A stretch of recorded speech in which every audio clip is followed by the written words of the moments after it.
PurpleSpace Confident Conversations, hosted by Kate Nash, OBE, with guest Sara, Non-Executive Director for BT, Virgin Money, and Chair of Money and Pension Service.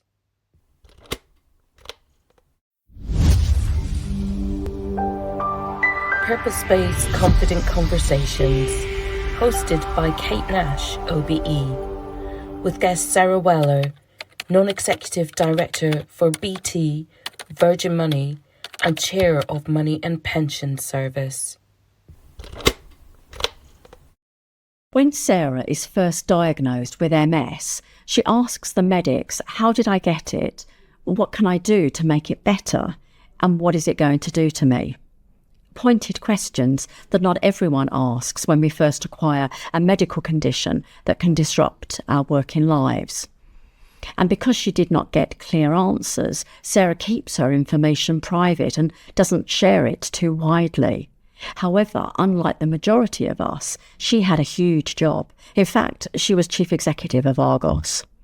Her story about how she has built her impressive career at the same time as managing disability is very special.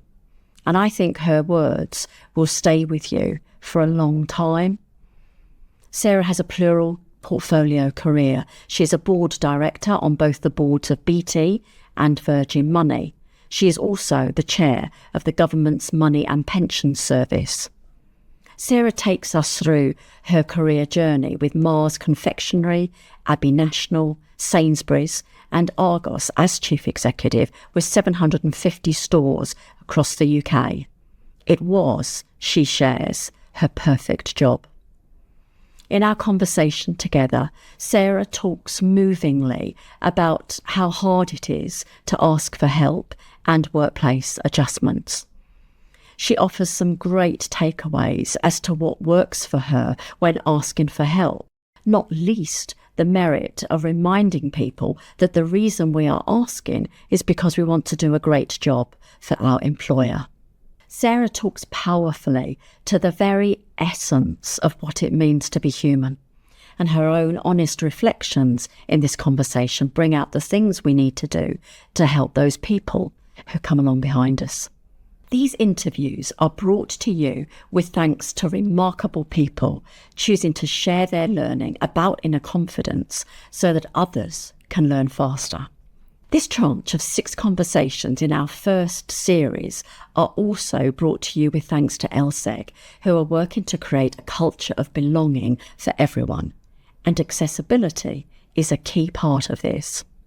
Once you have listened, I ask just one thing from you. Send the link to 5 others who you think might be able to pass on the messages to 5 more.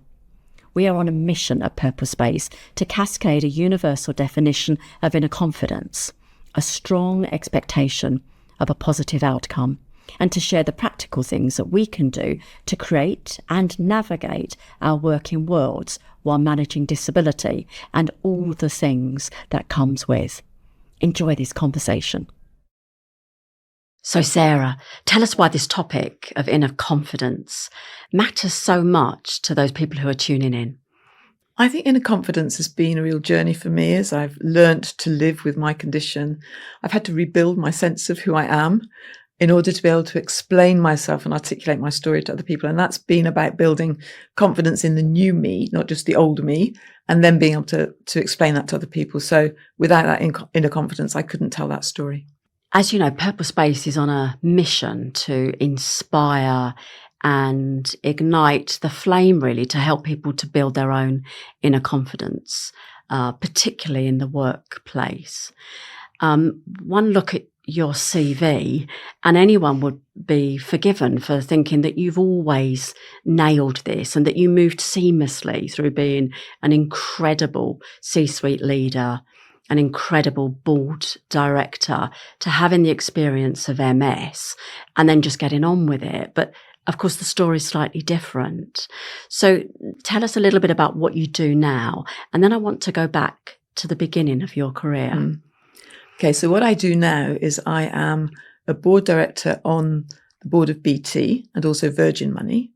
And I'm also the chair of the government's Money and Pension Service, which provides pensions and money advice and guidance to people who are most in need. So I have what they call a plural career. I do 2 or 3 things fitted together. And then outside of that, I do a lot of other work in areas that I think I've got experience in and I can be helpful in. So I've got a real core of things I do, if I like to say professionally, and then a lot of other things that I do because of my experiences and my background that I think I can bring to good effect somewhere that matters. Yeah. Take us through the journey of your career. It is extraordinary. I had a lot of fun reading your CV and listened to films and podcasts and other things that you have done. And what strikes me is your tenacity, determination in terms of your areas of expertise. But tell us how it started. Tell us about that moment when you knew you had MS. Yeah. And then what kept you going. Yeah. So my career started a long time ago, obviously. I left university, I'd studied science, but I decided I wanted to go into business. I didn't know where to go. I applied for 27 jobs on the milk round and I ended up joining Mars Confectionery, which was a brilliant choice. It was a brilliant organisation. I loved it. Had fabulous values, family owned, but very large. And I think I managed pretty much every confectionery brand that they had in the UK. And I invented a product called Milky Way Stars. That's one of mine. And that was you. That was me. That was me. And I had 2 children in the process. So by the time I came back from maternity leave after my second, and I was moving my way up through the organisation, I got to a position where the jobs were all pan-European. And I had 2 small children, and that was not going to work. That was a car crash waiting to happen, really. So with some regret, actually, I left Mars and I joined a company called Abbey National, which is no longer there. It's part of Santander now, but a bank. And I went into a completely different thing. So I stopped selling chocolate bars and I started selling bank accounts. And I spent 3 or 4 years doing that, learnt loads, started to run a big team, which I'd never done before. And I moved from there to Sainsbury's, where I had a big hand in recruiting Jamie Oliver to Sainsbury's. I launched the Nectar card in the UK, so little milestones on my path. And through all of this time, I was, a full working mum. I had two youngsters, doing a fair bit of travelling, but all within the UK. And the sort of pinnacle of that part of my career was I went to work for Argos and I took over running Argos, which had about 750 stores across the UK and Ireland, had about 25,000 people at the low point and lots more at Christmas. And that was my perfect job. I mean, I loved it. It was a fabulous organisation with a great culture. Why a perfect job? Perfect because I think it brought together all the things I'd learned and I'd done and that I cared about. It gave me a chance to put into practice the things I believed about putting customers first and putting colleagues who work in the organisation and face customers close next after the customer. And I got to run and build an organisation in a way that was my culture values added to the existing business's values, which were very strong, made me feel very aligned. I felt like I was in the right place. I almost felt like I was at home, actually. Yeah. And I built my team and the team were very capable. And I got to a point where the team were absolutely strong and I could stand away and they knew what they were doing and we had a clear strategy. And so it felt like I'd ticked all the boxes. I'd been there for about 3 years when I had my first symptoms of MS. So we'd set up a small operation in India with half a dozen stores, and I did a day trip to India. So I went out and overnight, had a business meeting, came back overnight. And when I got back, I couldn't feel my feet anymore. And that was my first symptom, really. I went to see a neurologist who said, I think it's just one of those things. Don't worry. Lots of people have this happen. It probably isn't anything. Go away. I went back a year later, still couldn't feel my feet, but nothing else. He said, no, I'm sure it's not MS. It's just, you might be like that forever. A year later, I had some more symptoms. I lost vision in one eye, and I lost the ability to run, interestingly, which was part of beginning to lose the ability to walk. And I went back for more tests. When my daughter had gone to the Himalayas, I put the tests off so that she wasn't in the country when I was having them. And I was 2009, I was diagnosed with MS. And just tucking into that, Sarah, because that brings uncertainty and doubt. Yeah. To describe the job that you have, it's a phenomenal amount of work and responsibility, not least your family too. So what were you doing with the thoughts and the feelings that you had as you're experiencing these symptoms? I think what was interesting about my diagnosis was I said to the specialist, how did I get it? What can I do to make it better? Yeah. And what's it going to do to me? And they said, we don't know how you get it. You can't do anything to make it better. And we have no idea how it's going to progress. So you're right. Your first instinct is one of complete uncertainty about what that means for your future. And to start with, the way I dealt with it was to block it out, if I'm honest, to try to pretend it wasn't there. The symptoms at that stage were minor, visible. If you knew me, you would see them, but possible to disguise with a bit of help from those around me. And that was what I did for a while. I told my boss, but I didn't tell anybody else. After a couple of years, I'm cutting in. Sarah. Yeah, no, go on. Why didn't you tell anyone else? Again, what's your mainly because I didn't know what story I wanted to tell. Yeah. So people would say to me, if I did tell anybody I had MS, the usual reaction was, "Oh, my aunt died of MS," and I thought I don't want to have that conversation with people because I might die of MS in 30 years, but I'm not going to die of MS tomorrow. It's not that sort of disease. So I suppose I was still in my own heart trying to work out how I could describe it. When people say, "How did you get it? What can you do to help yourself? How is it going to affect you?" I knew the answers to those questions were all we don't know because I'd asked the same questions. So I didn't want to have that conversation with other people. So I tried to keep it to myself. I think as time went on, I got more comfortable in my own mind. I lived with it for a couple of years. It fluctuates. So I got a bit of a feel for what the bandwidth was, how much did it fluctuate? And I could see the general trajectory was down, but it was still good days and bad days. So when I got a little bit of a handle on it, I just knew I wasn't going to run that organization forever because I didn't want to be getting worse and worse and worse, being looked at by 25,000 people. So in the end, I went to the boss and I said, I don't mind doing another year. We've just started a financial year. I'm happy to finish the financial year, but I don't want to launch the next one. And after about 2 months of thinking and talking, we decided that I would step down straight away. He would take the business back. He would run it and I would leave gracefully, as he put it. Was that difficult to get to that decision? It was very hard. It was an organisation I loved. It was a job I loved. It was my perfect job. In truth, I had a team that were very capable and, it was a very hard decision. But in the face of the uncertainty of not knowing how life was going to progress, I had 2 youngsters who I wanted to spend as much time with as I could before they were completely left home. And in the end, I'd always said to myself that if my family and my work conflicted, family has to come first. And this was my first, or probably my second actually, real opportunity to prove I meant what I was telling myself, which was in the end, the family and the time with family, looking after my health and being there for them had to come first. And it was a very sad day when I left. But it was right. It was without question, it was the right thing to do. Yeah. Since then, you continued to deliver your great work in other ways. And I suppose my next question is around how have you subsequently continued to build your inner confidence? Is it a mixture of self-talk and reading and networking? What is the kit bag that you go to in order to continue to deliver as an extraordinary professional? I mean, your reputation goes before you, so you haven't stopped work. No, you're just doing it differently. But yes. where do you go? Which kit bag do you go to? I think I start inside myself. I think many of us know that we are our own worst critics, harder on ourselves than other people would ever be. And I think I've always been that way. I've always been a little bit of a perfectionist, quite high expectations of myself. I've also learnt through some of my later executive career years much more how to use tools to help me to assess my own position. I think in the early days, I was just simply harsh on myself whenever I didn't do anything right.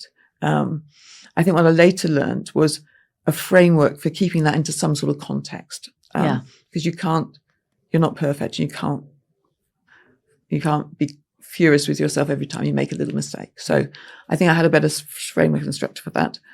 I had people that I trusted through my career, lots and lots of people through those early years in those different businesses who I used as sounding boards, people who knew me well, people who knew what I was good at and what I wasn't good at, who could help me think about how to apply my strengths to the things I was doing and how not to allow the things I wasn't very good at to get in the way. I do read. There are many management books, obviously many times not big ones, but a handful that I can pick out from my past that have really driven the way I've thought about leading in particular. And then the people who are working with me. So I use 360 a lot with my team, people who work for me, people I work for. And I know I'm good down, I'm good up, I'm not quite so good across, and I know that. And then you can get those people to feed you back. And some people say really positive things, and then some people say not so positive things, and you read those. And so I've always said, in a way, I want to be the best I can be. I was always brought up to say, you've got whatever talents you've got, you've been born with. Your task is to make the best of them. And I suppose having MS slightly reframed what my skills were and what I needed to be able to do with them, and opened up opportunities for me to make a difference in ways that I wouldn't have otherwise been able to. Yeah. So it's been, silver linings and clouds, really. Yeah. One of the common challenges within our community at PurpleSpace, some extraordinary companies who are part of that community, including, of course, BT. And one of the things that people find so hard to do is to ask for a workplace adjustment or a reasonable adjustment. What have you learnt along the way that has made it easier for you to ask live and in the moment, whether it's transferring from your wheelchair, whether it's getting in and out of a car? What have you learnt about making that live, in the moment ask? Yeah. I have to say, of all the things I've coped with as I've learnt to live with my MS, learning to accept help was the most difficult one. Because I'd grown up in a world where I'd been told to be self-sufficient, self-reliant, independent. And a mark of success was not having to ask for help. And then all of a sudden you're in a position where you have to ask for help. You have to have help. Some people are very good at spotting when you need help and offering. Other people aren't. And that's not because they're nasty. They're just a bit oblivious in their own world. I've walk around on train stations, people are reading their phones and they walk into you and they just don't even realise you're there. So having to ask for help was always hard. I think the thing that's helped me is I was encouraged at my time in BT, right at the start, to lay out for people a bit about what living with MS was like. And what it gave me an opportunity to do was to describe what MS was, what the version of MS that I have was like, because they come in all sorts of different shapes and sizes, to describe what it did to me and to talk about how I needed help. So this is how I live. This is the help that you could give me that would be good. And by having laid out the football pitch, as it were, that people could play on, what I found was then asking for help became much easier because people knew the background of why I was asking for help. They knew my condition. They understood what I had. They understood that I lived life to the full within the boundaries of what my condition allows. And that in a way, the help they were giving me was help to help me live life to the full. So it didn't come as help out of pity. It came as help out of enablement to live a good life. Yeah. And I suppose that context has helped me to feel much more comfortable now about asking for help. And these days I ask for help a lot and I get a lot of help, and people are generally incredibly generous with their support. And I always say thank you, even though some days I could have managed without. Yeah. I still say thank you because maybe another day I wouldn't have been able to manage without. And so I don't want people to be put off offering help because they don't feel that I appreciated it. So what have you learnt from others by doing that? I mean, what would you be your essential lesson for those individuals who are gearing up for an ask? Yeah. Can you think about somebody, middle management, they may have acquired a lower back condition. Yeah. They feel unable to ask for a proper footrest and instead would prefer to have a pile of books under the table just to alleviate pain. What would you say to that person about being bold, courageous, and just to make that ask? What have you learnt? I think what I've learnt is people are very keen to help. Yeah. They're especially keen to help if they feel like they're helping in a purposeful endeavour. Yeah. So I think what I would say to somebody is when you want help, you're looking for help in order to be brilliant at what you do. And I think that's what I say to people is I want to do a really good job for you. And to do that, you're going to need to give me a little bit of help. I'll need a different keyboard. I'll need a footstool or something, because that will enable me to do X that without it, I won't be able to do.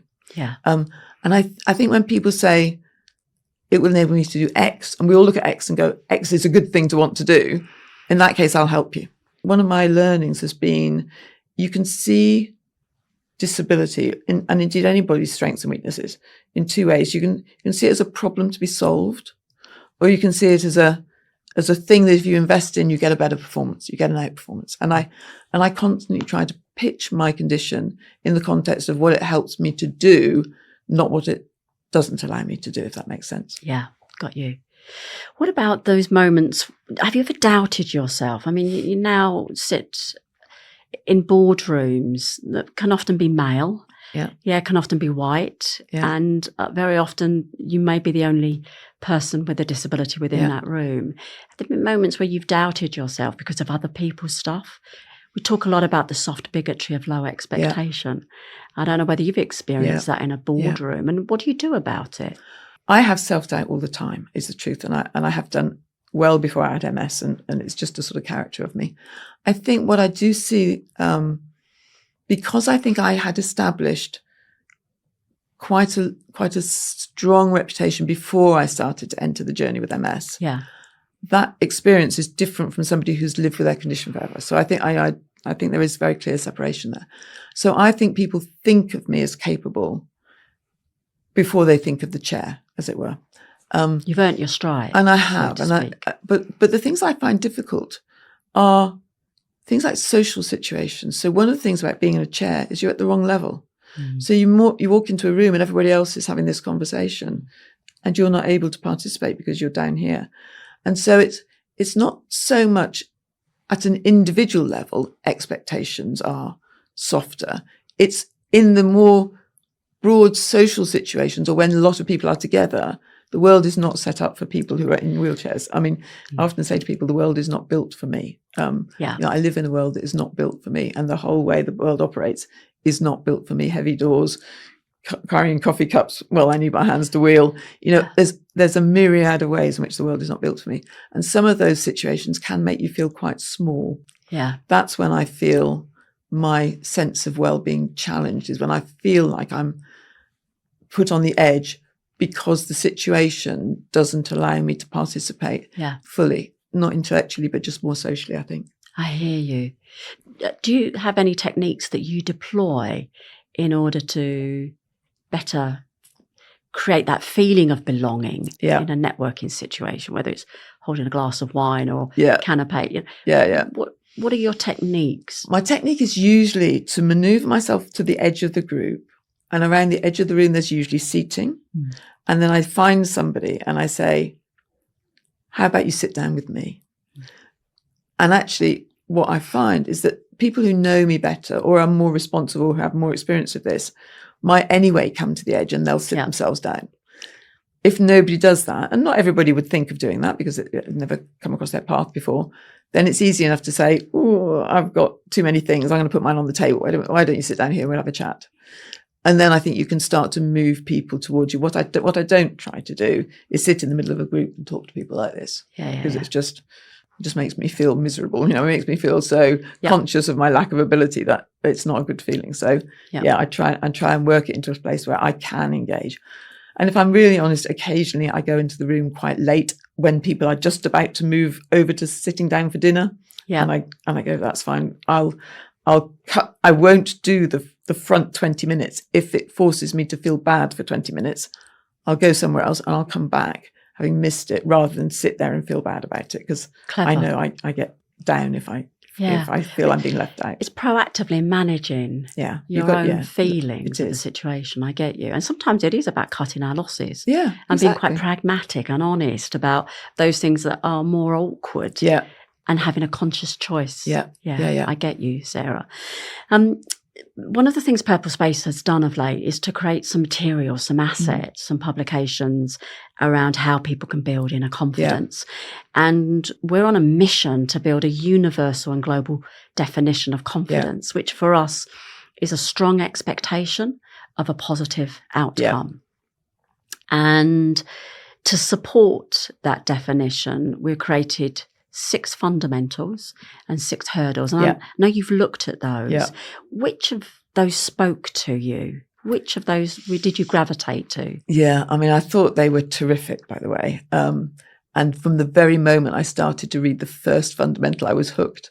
Because the first fundamental, which talks about the time it takes you to refine your story into a narrative felt like the last 4 years of my journey. And that's sort of what I feel I've been doing for 4 years. I've gone from a position where I was more or less able to walk with one stick to a position where I'm now more or less a wheelchair user full time.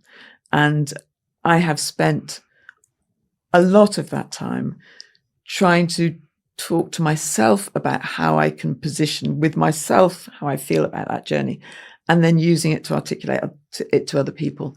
And what I find is, when I started that, I was a bit clumsy about it. I wasn't quite sure how much to share, how much not to share, which bits were going to engage with people and which bits were not. So I feel like I've been learning all that time how to explain the situation in a way that other people can engage with, and that we can both get an emotional up from, because people will validate you. So if I explain my story, people will be very supportive. They'll say good things, and they'll say, it's amazing that you continue to contribute. It's really valuable to have you here. It doesn't matter that you can't walk, and all that sort of stuff. It's all said with a good tone, and actually, I take it in good heart, because I know where they're coming from.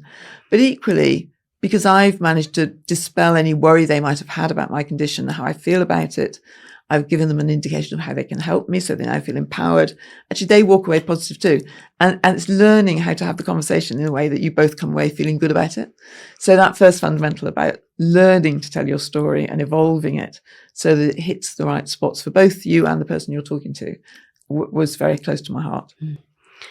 That's great that it has resonance, Sarah. What about the fundamental hurdles? What about the obstacles that can get in the way? Yeah. Sometimes they're people, sometimes they're other people, sometimes it's us. Yeah. What were the hurdles that spoke to you? I think the hurdle that I most loved was the fourth one, which talks about learn to nurture the skill you have in navigating work and life. Because I set my objectives every year for myself. People will find that funny, but at the beginning of New Year, I set my year's objectives. New Year's Day.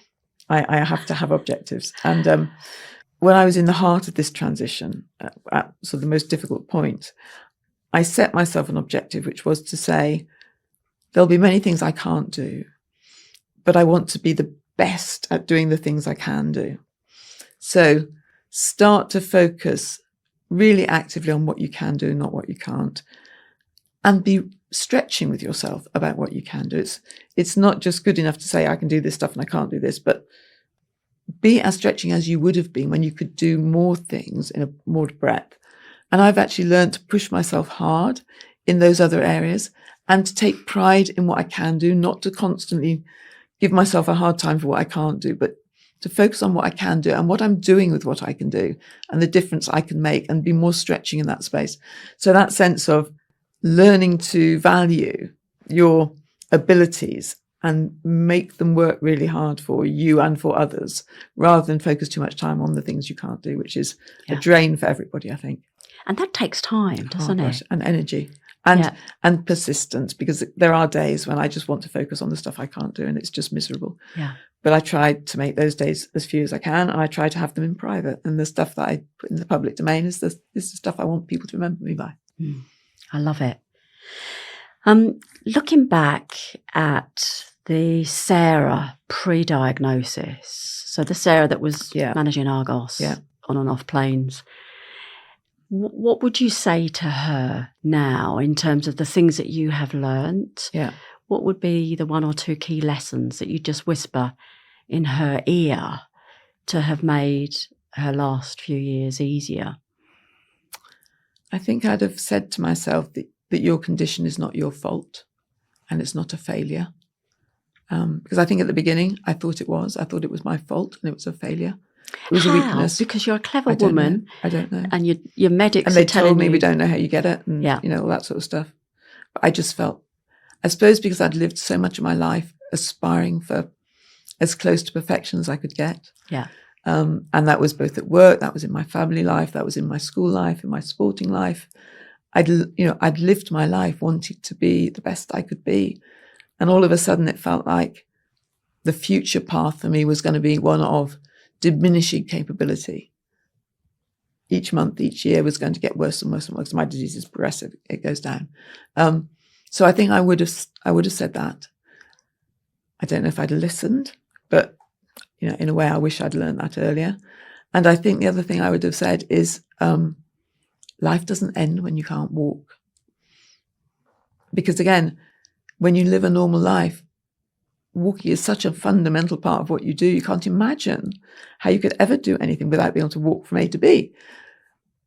But what my sister said to me, which was brilliant, and right at the start, was she said to me when I was on this very downward trajectory right at the very beginning. MS can start with a big sort of dip, and then I got it back onto a little bit of more stability after that. But she said to me, "You're not just a pair of legs." And I wrote it down at the time, and I remember it even today. And she was trying to say to me, people don't employ you for your legs.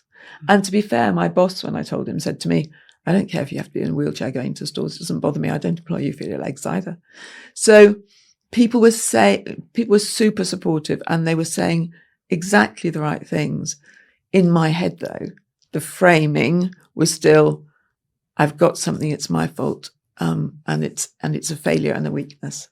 And I think I've learned to turn it from being a failure and a weakness to being a sense of some areas I'm not very good at anymore.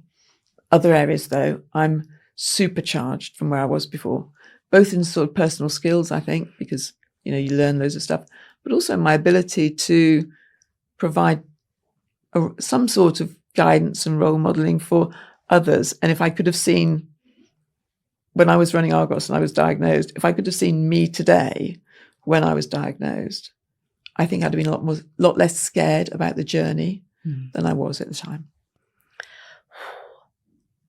So powerful, Sarah, as you speak, so powerful. I have the very great privilege of working with a community, and we're forever talking about that journey and how we navigate new truths or old truths.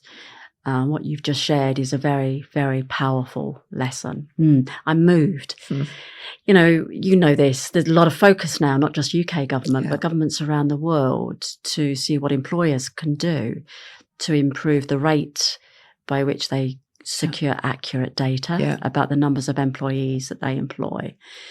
And we know yet that is so hard to identify with disability, the experience, even those of us who are so politicised. So that's a very powerful share, Sarah. I know our viewers, our audience will be moved by that in the knowledge of your extraordinary career.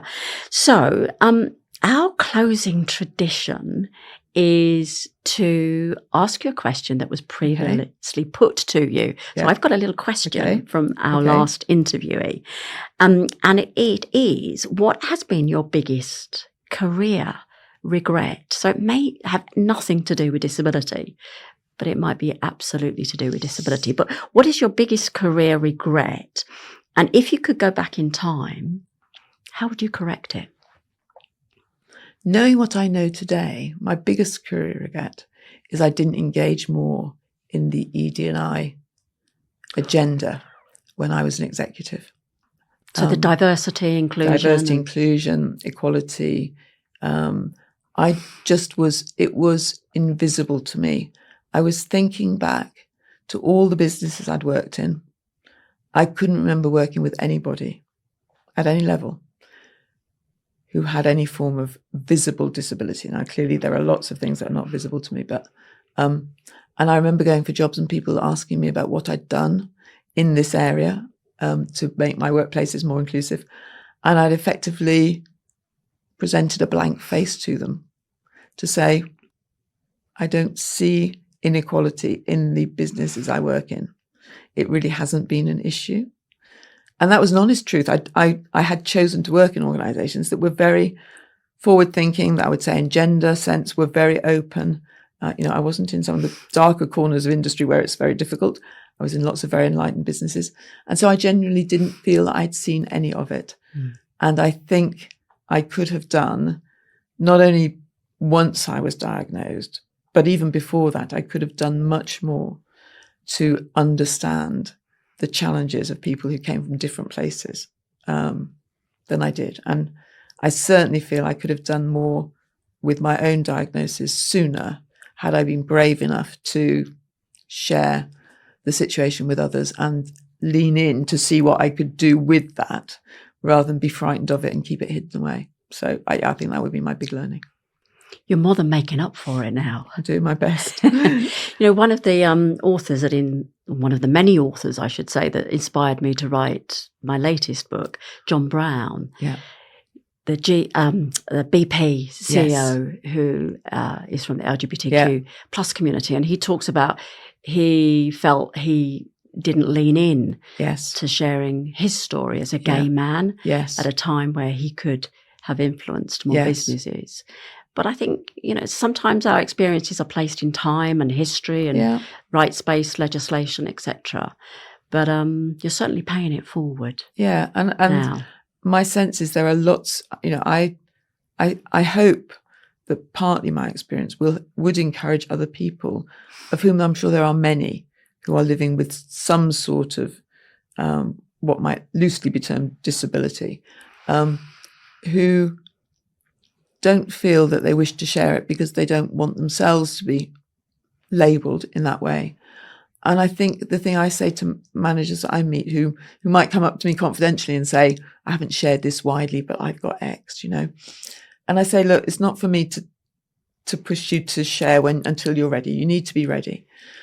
But you should know that when you do share, the difference it will make to those around you will be substantial. Because if you look up an organization and see people, as of when I was, doing big jobs and I hadn't shared my situation, people would look up and they would know that I was not quite right, but they would also know that I wasn't talking about it. And so the message was, if you want to get to the top of this organization, don't talk about having a disability, because the people who are at the top who've got disabilities don't talk about it. So it's clearly not a good thing to do.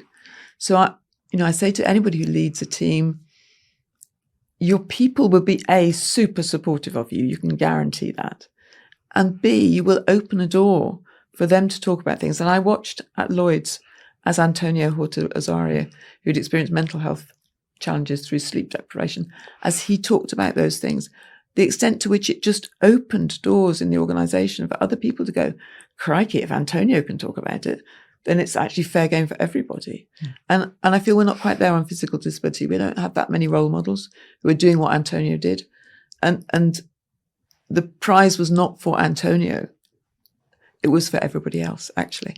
So you share not necessarily for yourself and not primarily for yourself, but actually you share because it helps others to feel empowered to say what their situation is and to ask for the help they need.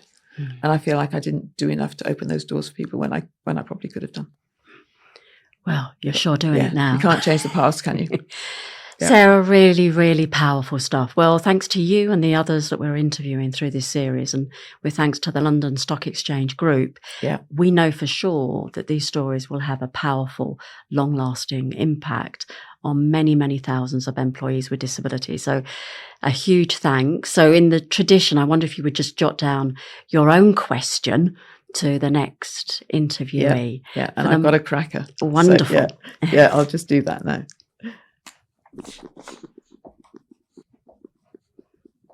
Okay. Sarah, thank you for this conversation. It's been my pleasure, Kate. Thank you. PurpleSpace is on a mission to cascade a universal definition of inner confidence for employees with disabilities.